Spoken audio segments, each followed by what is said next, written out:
இன்றைக்கு செந்தில் பாலாஜி மூலமாகத்தான் உங்களுக்கு ஆப்படிக்க போறாங்க. கவலைப்படாதீங்க. செந்தில் பாலாஜி எந்த நிலையில் இருக்காரு? 453 நாள் ஜெயில போய் வந்திருக்காரு. அவரு விடுதலை செய்யறோம், சிபிஐக்கு தேவையான செய்தியை கொடுத்தா விடுதலை செய்யறேன்னு சொன்னா காட்டி கொடுத்துருவார். கொடுப்பார்ல. இவ்வளவு பெரிய கட்சி, இத்தனை பேர் உழைச்சு எம்எல்ஏ ஆக்கி மந்திரி ஆக்கி தமிழ்நாடு கூட வள வந்த கட்சிக்கு அல்வா கொடுத்தவர் செந்தில் பாலாஜி.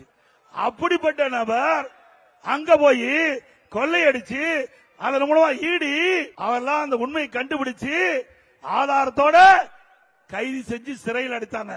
அப்படிப்பட்ட நபருக்கு பிரச்சனை வருகின்ற பொழுது யாரை வேணாலும் காட்டி கொடுப்பார் ஸ்டாலின் அவர்களே.